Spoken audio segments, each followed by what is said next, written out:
village where the physical presence was not required, and the physical proximity was not required at all. That was one, I think, that in present context is getting now addressed to that you need to have the distances again. How does that issue addresses to the individuals, to the organization, to the processes will have to be addressed. Second point, which I think is in present context, is that of resilience and efficiency. What kind of a resilience do we exhibit to absorb this kind of a shock? That would be one. So again, it will be, dependent a function of the an individual's capacity to absorb the shock and work beyond the shock. That will be important. Why? Because that will determine the kind of immediate survival and long-term survival and prosperity. That is second issue I think would have to be looked into. And then, of course, with resilience, the efficiency. That's part of the argument of how resilient.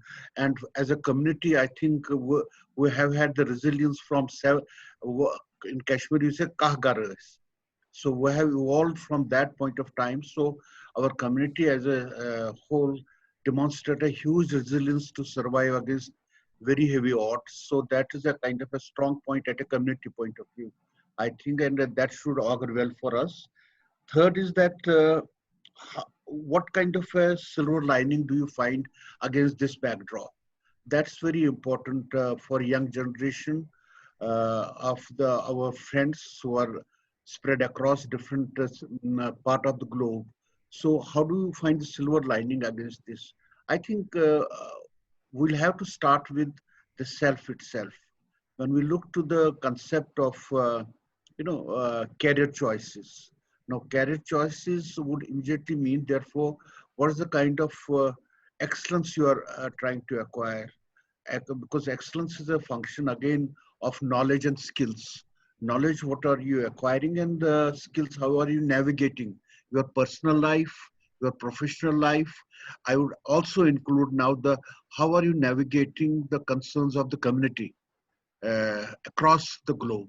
That would equally factor in when we talk about the Kashmiri Pandit diaspora. So I think that also needs to be factored into it, that how do we do that? Because once you try to have that kind of excellence, then that gives you the confidence to handle the problem. Confidence therefore gives you the kind of commitment which you need to have.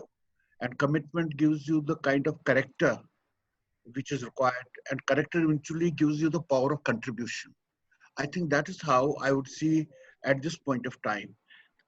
Having said that, I would say that another concern which I would find now addressing first time our brothers across the community is that what's our youth doing right now? What's their focus? Is it only in the kind of, engaging into the corporate world and that's it? I mean, the materialistic dimension of it. I think in Indian context, I would wish that they really look that how they become part of the governance. After all, Kashmiri Pandit community was known for, it has survived because of its being highly qualified and the kind of education we carried through generations and generations. I think we are missing, there are certain gaps into that.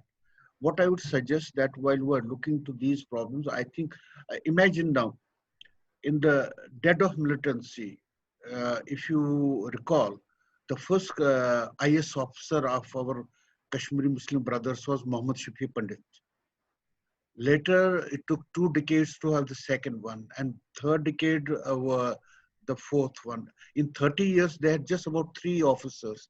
And suddenly, in dead of militancy, you find not less than 10 to 12 young, bright uh, boys and girls, as far as Kupwara, as far as pitching in and becoming part of the governance. I think that was one area I think we need to look in very seriously.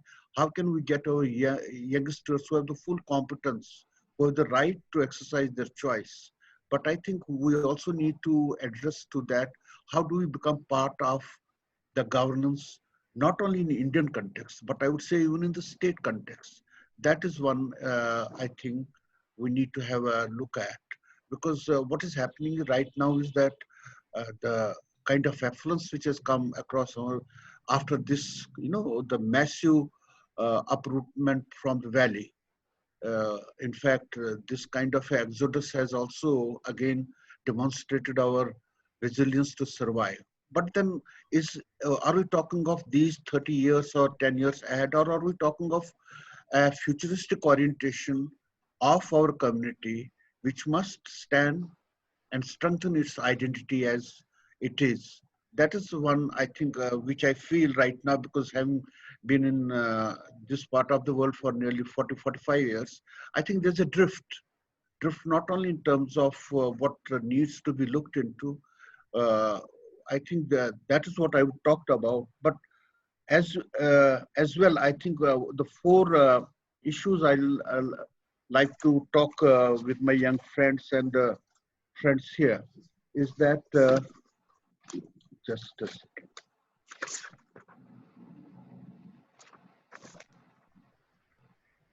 First one is that whatever profession we are in, we don't necessarily try to be the experts. We need to be the coaches. Because what has happened is that once you get a power position, a power comes across, then we think that we are the experts and I know the best. But once we say that, no, we are the coaches. Coach means coaching the team.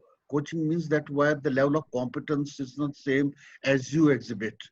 Therefore, as a coach, you help the lower level, competencies, lower level efficiencies to come up to a level, while the outcome is kind of optimized. That I think I would suggest to the young generation of the corporate executives who are there, because I see some visible evidence of that. Once we acquire a position, we try to be expert. Expert means that I know that the others possibly don't know. That is one area I would suggest one needs to look. Second is that adapt to the needs of the personalities of your team. It implies that you have to reach out to them, not to see that you expect them to behave as you want them to be, because that immediately creates a conflict in communication, in functioning, and probably impacts the efficiency. I've seen it happening because I handle an organization. There are competing and conflicting interests. So as a team leader or as head of an institution, I think it's very important that you reach out to the people at their levels. So that brings in a kind of convergence, that brings in kind of a cooperation, which is good for a leader and as well as what you call the organization. Third very important point, which I think the young generation, including those who are around mid 40s, is how to humanize yourself. I think the race of survival, especially I'm talking from my own perspective of a community, against the odds we were pitched in, where I think God has been kind to us because of our diligence, out of intelligence, we have come up to a level. But in the process, we think the concept of humanizing, the humane aspect seems to be become a kind of a victim in the entire process. We seem to have become individually the excellent, but when we talk as a community, as a group, I think that kind of warmth, that kind of a bonding is not there. And if we do not humanize, uh, you know, uh, that's more important, because I remember what Laldet said, Goros Pruchom Kuni Watsun, Nebrudupnam Andaratsun, Suigame Wakt Watsun Tavayatum Nangainas. Unless we don't internalize the human dimension in whatever profession we are, wherever we are, I think we will not be able to create that kind of bonding, which is very essential for us within the family, within the place we are, and of course within the community. I think that bonding is also required. And the lastly, I would say is all of us, we should view our tenure as a temporary stewardship. There's nothing permanent other than the name of the God. Maulana Rumi says, Hasli Umar se sukun bishtam, kham budam puktu shudam suktam. We're here for a tenure. So let's view our tenure at whatever position we are as stewardship.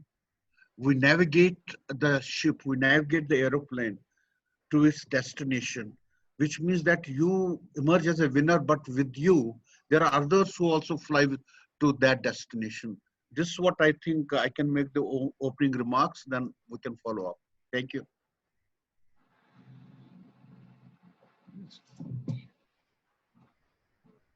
You know, you're already unmuted. Please carry on. Hello. You know, the moderator himself is. Let's hear Sanjay ji now. Yeah. So thank you, Professor Saab, for your nice talk. So we'll follow it up with some questions. Without losing much time, I will request Sanjay, Professor Sanjay Kaul from Boston, to please address or present his talk. I think he will be mostly talking about sustainability. He is an expert on renewable energy, and I'm sure that aspect will also be beneficial for the participants as to understand that particular subject, which is very focused these days. Everybody is talking about sustainability. Professor Sanjay Kaul, please go ahead. Well, good morning, everybody. And this is not a morning for me. It's not seeing me in my pajamas, so it doesn't mean it's morning for me. It's almost 1:30, almost 2 o'clock, 2 a.m. here.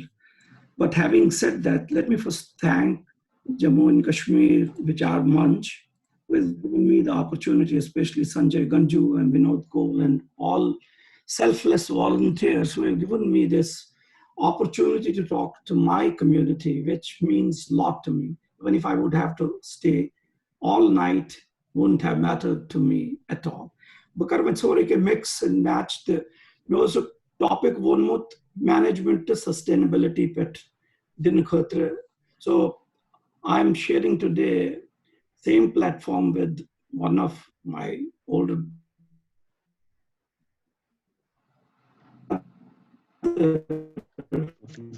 can say your bandwidth is low, Sanjay ji. Can you switch off your video? Maybe that will help us in increasing the bandwidth. I can do that, sir. Yeah.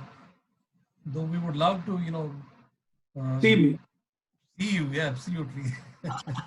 Okay, so let me start. Yes. Can I share the screen also? No, now it's absolutely fine. You go ahead. Can you hear me now? Yes.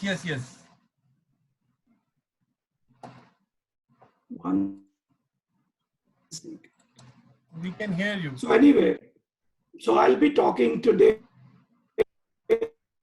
about management and sustainability. So the topic given to me is, as I said first, that much of it, the main points have been talked by Ashok ji, and I'll keep it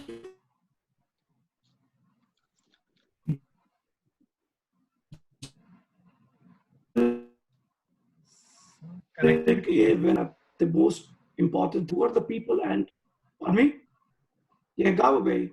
थोड़ा बीच में there is a break in the voice. So please go ahead. You continue. There's a small break in the voice, but let's see. So sustainability should as a topic, magar sustainability. Before I talk about sustainability, let me have a simple definition of sustainability.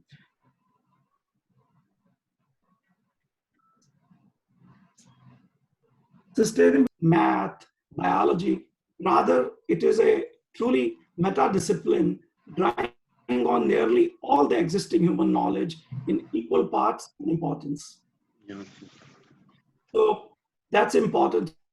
So biology sciences to the physical sciences, even the science of culture is sustainable. So we need our Kashmiri culture to be sustainable. That is why all of you young ones are there to listen to the idea of sustainability, because the sustainable is glamorized so much that the definition sometimes gets confusing. So today's context will be very, very simple. And then I'll try to see that how the idea of sustainability can go beyond the school. What kind of skills you can use beyond the school, beyond the college. And because, you know, the idea of sustainability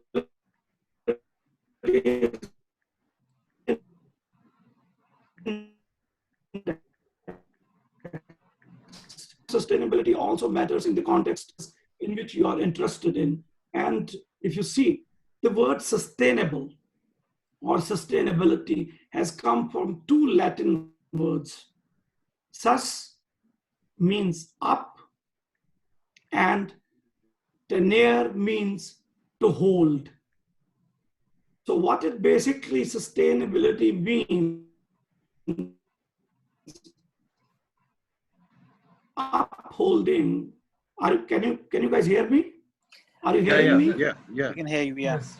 Sustainability basically means upholding human existence.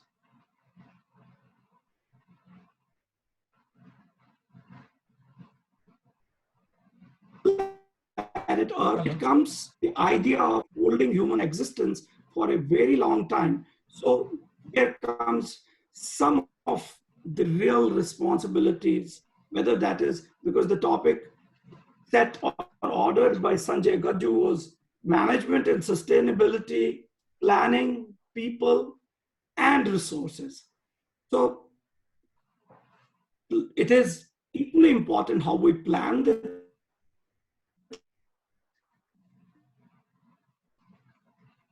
who are the people. And so if we are able to understand, because they are all interwoven, when I said, if you see, United Nations has given some definition for this sustainability. It's humanity has the ability to make development sustainable if we meet the needs of the present without compromising the ability of future generations to meet their own needs. So what does it basically mean? It means that even if we are trying to meet our natural needs of today, we definitely need to be taking care of the future needs, which needs a completely different mindset. To give you from an energy perspective, as you must be knowing, that historical perspective of energy was kind of a, in olden ages, we used to use solar energy, water power, wind energy, and so on and so forth. But when you see today's energy, it's all oil, coal, nuclear, fossil fuel based energies. But then we are looking into future energy back into solar. You will see almost everywhere in India, people are trying to get into renewable energy aspects of it. May it be geothermal, may it be solar, may it be water. I was in India for the last, in the month of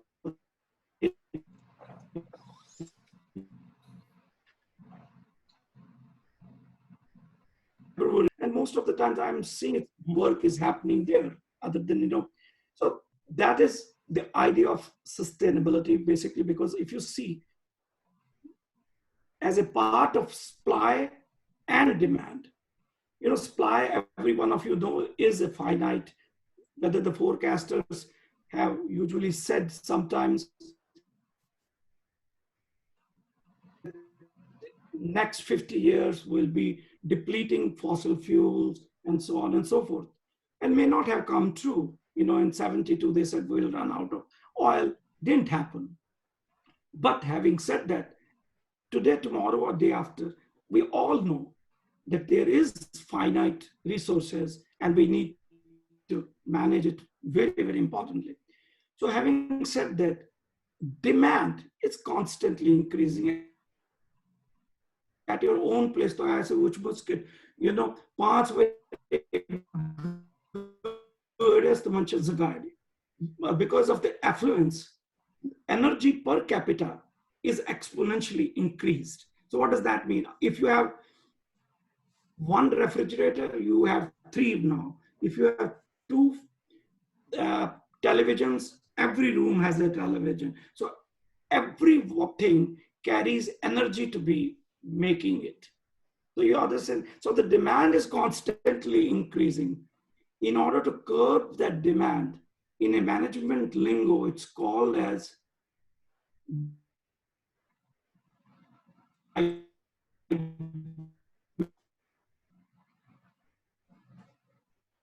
energy lingo, it's called as energy conservation. So one case is which are very, very important, like technology, because of the fact that each time technology is improving, so does that helps in efficiency also. So if you see in a lighting industry, for example, to give you a case study of lighting industry, almost we have been able to save 1/3 of the energy from new appliances. So that's a demand side management, that's an energy conservation. So probably I'll be talking about now impact. You know, resource impact or sustainable impact is dependent on, of course, population, some affluence, and technology. If you multiply all the three factors, you will see we'll be able to figure out resource impact or what is called as a sustainable impact. But remember one thing, that affluence is very difficult to give a quantifiable number. So we can say what is affluence? Basically, consumption per person. Means when the society gets more affluent, society Amir gets on, more money comes there and we consume more per person. So having said that, if the population doubles, sustainable impact also doubles. If you see it's a plain equation, you can do it. If I give you this exercise to do, you will see that sustainable impact is nothing but population multiplied by, what is it called? The consumption per person or affluence multiplied by technology, because each time technology changes, so does other things. Please stop me if I go over time. No, I can please go ahead. deal with, and then I can deal with the question. But then affluence can be decided by consumption per person. So agar population ch double gasan, sustainable impact should double gasan, or consumption should double gasan, sustainability impact should also, it gets doubled. One, all things happen. So we have to check that can a civilization persist in its current path for any length and time into the future? That is a question to be answered. So because it's a very, very difficult that, humans are not basically, if you see, immune to the law of nature. Humankind actions are, transforming the Earth's landscape, oceans, atmosphere, and civilization, we are on an unstable path. So once you get point hacker, if you look into, I can give you a couple more slides. See, so the basic idea is, what can we do to, we don't have to go back into the dark ages and live like that. That's not what we basically want. We have to be a little more conscious of what we do. So that's important. That gets into the idea of mindset, because demand side management is nothing but mindset. अगर तो ये तुम parents बनाचे बेटा जब बाहर जाते हो lights बंद करो, it's a simple thing. Now whether you do it or you don't do it, there is no question of forcing upon you कि आपको करना है. But definitely that is the mindset you need to have in any given sense of life, because you are the future of our community. And as Professor Saab, Ashokji has said, that you are the ones who will be taking Bhutan to the next generation. You need to keep culture sustainable.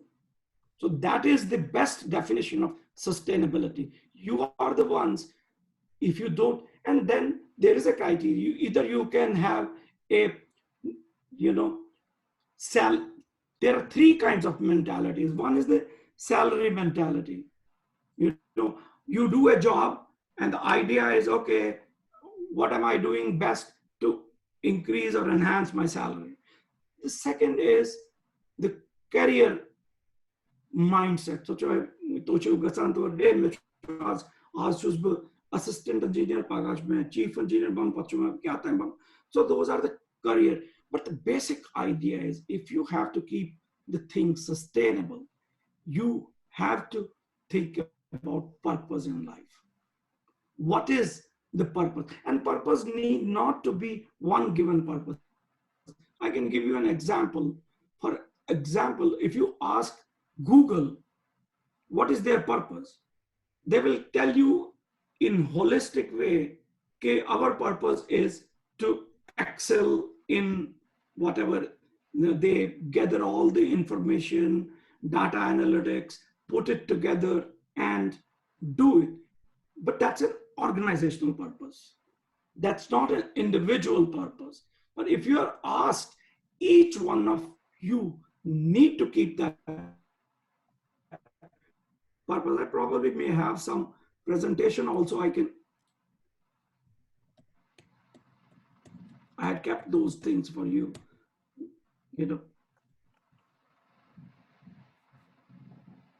So build your purpose-driven leadership.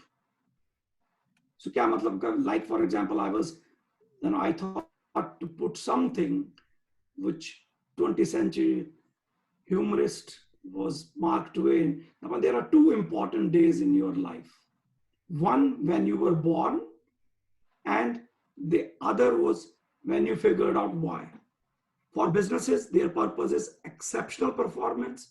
For doctors right now, for their purpose is to be greater well-being.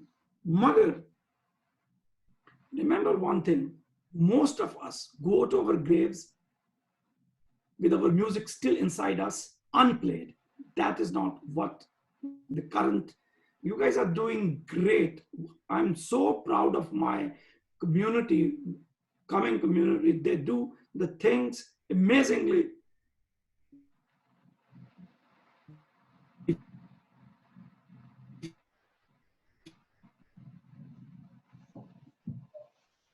To have a strong sense of their own independence. So how do I find my purpose? In achieving a professional purpose, most of us have to focus as much on making our work meaningful as in taking meaning from it.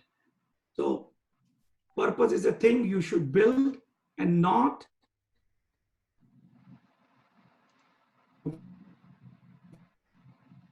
find.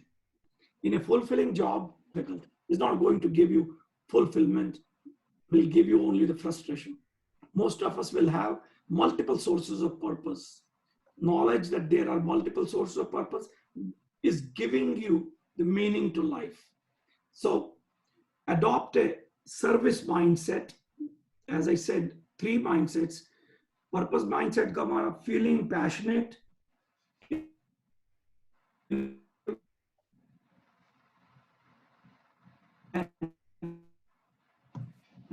aligned to the personal purpose. What are the muscles to do that? This is one. I can give you my example only. I have had, as I said, I'm knowing Ashok ji knows me I'm from a very humble beginning. It's not, there was no silver bullet in my life too. But I'll give you my experiences, how that skill beyond school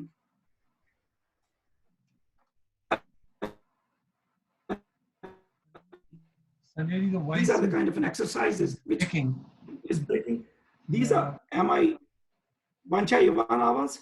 No, but once you break, son, are you away from your modem or where? No. No, I am very near to everything. Okay. So, So, two cheese is important. This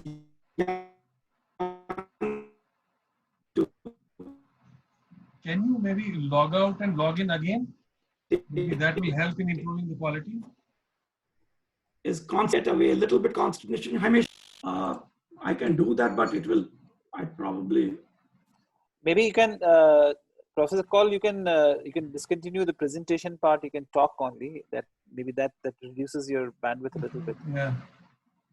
Okay, sure, I can do that. Stop here. Stop sharing. Huh. Stop sharing and then you can talk. I think that So can should you hear me better? make it a Yeah, little now bit you better. talk. Hello. Yeah. Yeah. Please. Can you hear? Yes, we can. Yim two cheese is but important. Actually, concentration.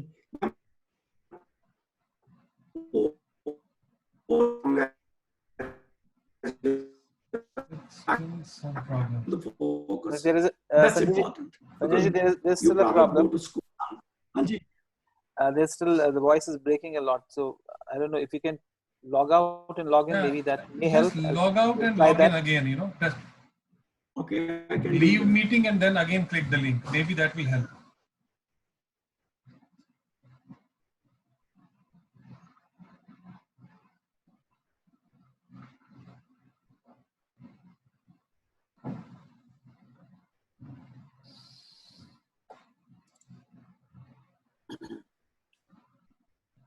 Technology always plays its role in whenever we have been doing all these things in the last many days. Although at times it works, at times kanat ka problem chi Ivan.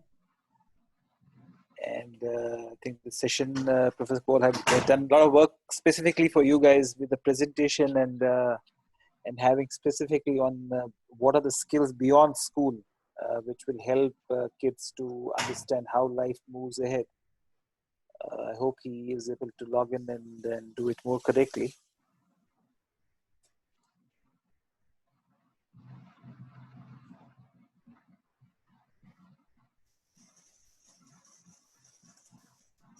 Yeah, he is again joined.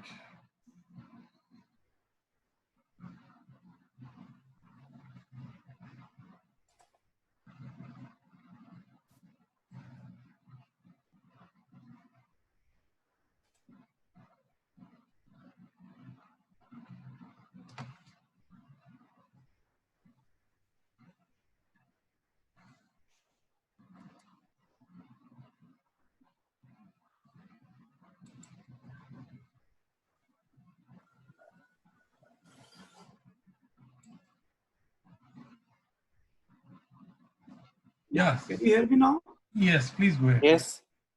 What I'm going to talk now is probably, as I said,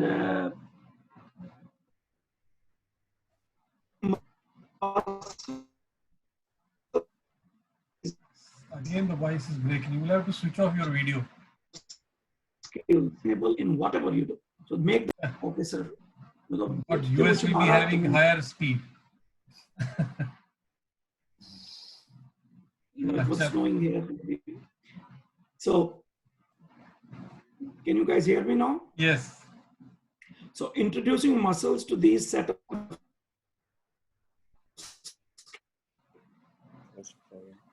Still a problem. No. capabilities you all can carry. Four capabilities. One is concentration, equanimous, clarity, and friendliness. So these are the four things these are the four strong skills I would each youth need to think about. And when you put them together, then you will feel creative, calm, resilient, happy, and successful. So concentration capability to come back to chosen point of focus. It's very natural to go little wander up here and there.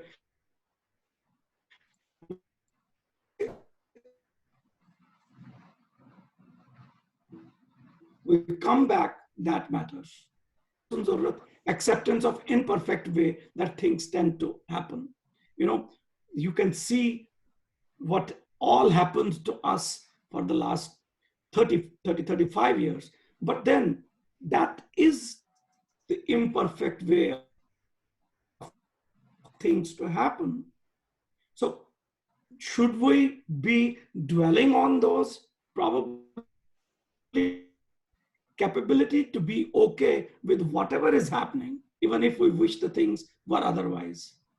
And that can happen only when you are very clear. Clarity, be aware of yourself. When we are clear about what is happening, we are empowered to make a very difficult or different choices. I'm giving you my experiences, and that's where, and the other thing is friendliness. That is potential to meet others with kindness and goodness. Okay. However, cultivating more friendliness make us happier and more connected. So the basic conclusion, which I'll keep and leave it there, and then probably ask for the question if there are any, break bad habits, because humans are creatures. Many behaviors, such as how we commute to work, what we buy, what we eat, how we dispose of products and packaging, are part of our regular routines. Such a mindset to change current. Often the key of spreading sustainable consumer behavior is to break bad habits, encourage good ones. There is nothing nobody can teach you. So you have to get into that habit, decide whether to talk to the heart or the brain. So people are more likely to engage in behavior, derive positive feelings from doing so. Because you guys are, research has found hope and pride particularly is useful in driving sustainable consumption. Sometimes you have to listen to your heart, not to mind. Probably your parents or uncles or aunts or other people may say sometimes,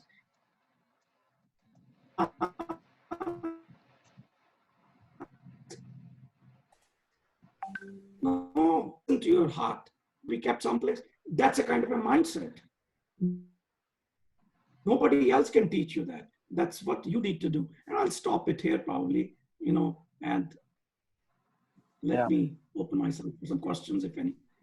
Yeah, thank you, Professor Kaul. I think we had a little bit of voice issues, and we couldn't see all your presentation. That was bandwidth was a little bit bad, but I think I'm sure. Our audience would have understood the points you try to make, specifically on sustainability of culture is also important. While the world has to move ahead on energy is one of the main drivers. But yes, as we move ahead, culture also makes an impact when the kids have to move ahead, and because culture needs to have a sustainability in it. So we are open to any questions, and so I would request people can raise their hands, and then I'll keep them open for the time. So I have Danika Shali. Just a minute, let me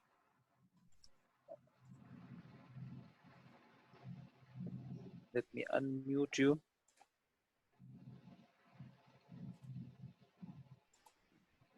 Danika. So Danika, you can ask the question with your name and where you're from.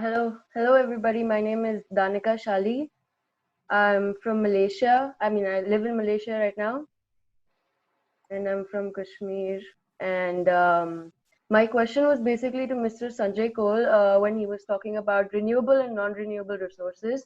I thought of even though technology is improving day by day, and it's clear that the usage of non-renewable resources repeatedly can make it, it can make the non-renewable resources unavailable to us in a few years of time. But my question was that since non-renewable resources are way more cheaper than the renewable resources, wouldn't nations generally prefer to use non-renewable resources than that of renewable. So how would we save the non-renewable resources like coal and petroleum? For example, wind energy, using the wind turbines and etc. are very, very expensive, including the usage of land and etc. So how will we save the non-renewable resources for the future generation?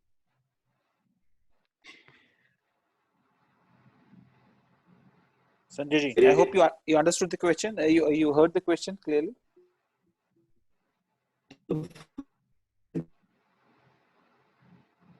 Your voice, Sanjay ji, is not Sanjay.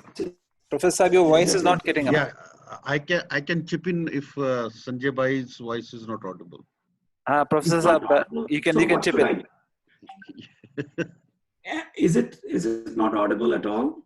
Yeah, now it is you audible. are audible. You are audible. Now you are audible.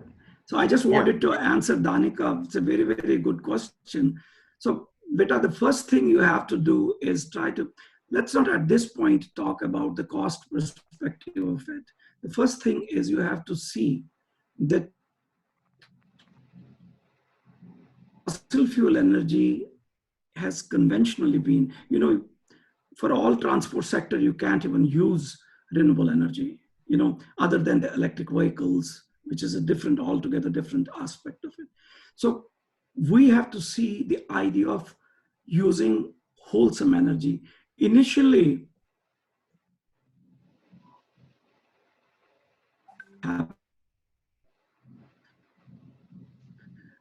because of the fact that we had with a conventional fossil fuel in this country, if you get a gallon of gasoline, it costs you way too more than the liter of water.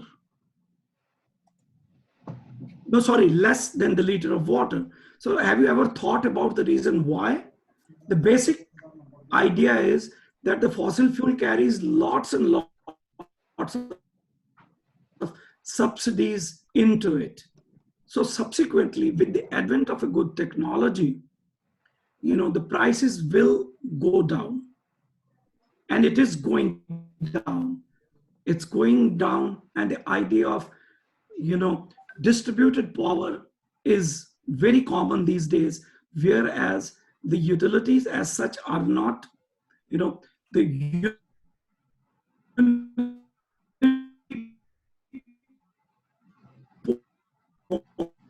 all units, the generation where the rivers are put in at the houses and different renewable energy is put on houses so that the meter reverts back the cost.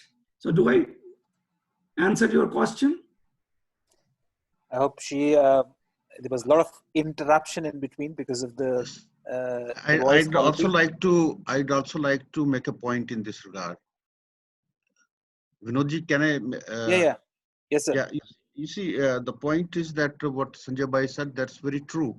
But when you see energy consumption in different economies, different situations, because energy has also been used as a power politics, lobby. What has happened in the Indian context, for instance, we're gradually shifting to now a very healthy energy mix. Railways is doing it, electricity, I mean, we're doing it. For instance, I can tell you in Ladakh, you have 5,000 megawatt power potential, solar power potential, which for variety of reasons was not, harnessed. And if that's a kind of an argument which is to be looked into. Second point, I would like to say that in India, we get 365 days very hot sun. And I see gradually you find a very strong mix being made out here where substitution occurs against the fossil fuel in times to come apart from that. Because energy consumption in India can also sometimes mean a political pressure, which in recent times you could have seen happening. So as a national agenda in India, we need to now have an approach of an energy consumption or a basket of energy mix, which gradually reduces our dependence on the fossil fuel, and we go to the non-conventional sources for which we have a huge potential And as I said, Ladakh is a case in this place. Yes, initially the scale of investment will be huge, but once the economies of scale set in, I think you'll see a very, very gradual adoption, even at the governmental level, to replace this kind of an argument. That's what I would say. Yeah, but Ashokji, let me tell you one thing. 30, 35 years ago, 40 years ago now, I had a paper done on Ladakh. One of the reason was because it was there's a direct sun. Absolutely, you're right. There. No, and you'll be What we are surprised. talking, Farooq Abdullah was the energy minister. Sanjay Bhai, Farooq Abdullah was the energy minister at that point of time in union government, and he himself announced that we are going to very heavily invest in Ladakh region, where we can very easily harvest about 5,000 megawatt of power, which subsequently do not take off.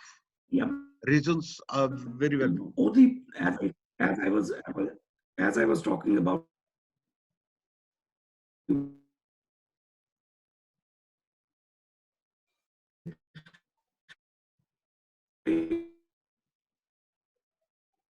Sanjayji, we're missing you.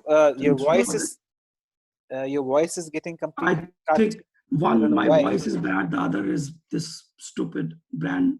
So, Ashok, he knows me very well, so he knows my voice. Your voice, I hear your voice is, your throat is not little good. husky. I think little husky. Yeah, The it's a little husky. That's bandwidth right. is playing the game. Actually, the connectivity is becoming an issue. So one solar cell armich, kimche teeth efficient because of economy of scale also, teeth cheap government. You know, so putting a solar cell can be easily compared to any energy cost. So that makes it a little more viable for even putting it on your roof. Because with a kind of a sun you guys have, as was it has sheen, but not in Delhi. I heard that it's getting very hot there or other places. Sanjay Bhai, I think the interventions are being made. For instance, I can tell you in Jammu, where already the state transport organization has already launched nearly 45 these what you call solar powered buses, and two of them run into my campuses as well. And second point, as you rightly said, I have now DRDO come to my campus with an investment of nearly 125 crores. They are very heavily into R&D of how to further upscale the efficiency of this. You are right in that regard. I just want to tell the audience, to youth, that Professor, the Vice Chancellor Ashok ji has started a big energy central in Kashmir, and probably you all should know a little more about it from him. Okay. So I missed this. We have an interesting question, Professor Kaul. I'm not sure you'll be able to answer. I'll ask Professor Aima to answer it. There's a question from Deepika Pandita. She wants to understand. You talked about passion and purpose. A lot of kids here, they do understand the purpose, and they do understand. They do have a passion, but she wants to understand what is the differentiate between passion and purpose. So, Chand Sahab, you're on mute. Professor Aima Sahab, you are on mute. तुम्हारा mute is fit. Mute. You have muted yourself, so I can't. Can I answer a little bit? Yeah, you can answer Sanjay till the time. Okay, now can you hear me? Yeah, now we can hear you. Now you can hear Professor. Okay. You see, the point is, as you grow into the adolescence phase, till that time, I think that the understanding of life-related issues, your emotions, your career, your family connections, family bondings, these all possibly dominate your argument at that point of time. But once you are in, say, class 10 plus onwards, I think one has to delineate and understanding, of course, with the help of your mentors and the guides, that what's that you want to do ahead of your life. You see, life cannot be a 2-minute noodles. Therefore, what I would suggest, if you have a purpose to be an artist, good enough. Because in our community, by and large, it used to be either you have to be a doctor or an engineer. There was no third way out. But as I see the young talent flourishing in India, in media, in arts, in theater, in other, I think that is the one, I think one must start from, I think from 12, plus two level, and that's 12th standard. What is that you want to be doing? Not to work what you call into a bed chal, single strand argument, because rests are doing, I should also be doing. I've seen a lot of people holding very good posts in the corporation India and initially say, sir, my heart is not in the job. So that's why I say purpose. So once you, and to pick up an argument like from Mahabharata, when Arjuna was being taught archery, and like rest of his brothers, then I see only the retina, while the others saw, the eye, the tree, the moon, and but when Arjuna was asked you, what's that you're looking at? He was so focused that he said, I want to hit the retina. That was the purpose. So one must not work on kind of a kind of a divine occurrence ki chalo ji kal ho jayega to I'll do that, right? If our youth starts developing a purpose right from 10+2 level, I think it would augur. And once you do that, then there should be the passion means passion of life. As we say, that life has to be celebrated. And if it has to be celebrated, then because we come only once in this lifetime. And we can't keep on saying, oh my God, I should have done it earlier. I would have been a different argument. No. Once you define a purpose, no, you want to be a good engineer, do it. You want to be a good doctor, do it. You want to be, unfortunately, our community used to be a very strong presence into the teaching. I see very less of it happening now. At a point of in Jammu, you see you had 46 Kashmiri Pandits holding different positions. If you go today, there are hardly two, because nobody has come into the teaching as a profession. Nobody is going into the research as a profession. Nobody is going into, other than what I said, we seem to be we seem to be guided by the, what you call the fallacy of consumption, as Sanjay Bhai was saying. The affluence sometimes affluence becomes a very indiscreet argument in what is the purpose of your life. Since you are a young lady, what happened to Diana, Princess Diana? She was the most beautiful woman in the world, the richest person, the blue blood. Why did she die? That's why I re-emphasize. Develop a purpose that you want to do what you want to do, and rest must, and then have a passion. It can't happen casually. It cannot happen, just for the divine occurrence. So it will happen to no. I think you will have to carry your cross as Jesus Christ carried. I should panin mehnat pan kari. I'm commitment as. That's what I would suggest in this. But two things I will, since we have the young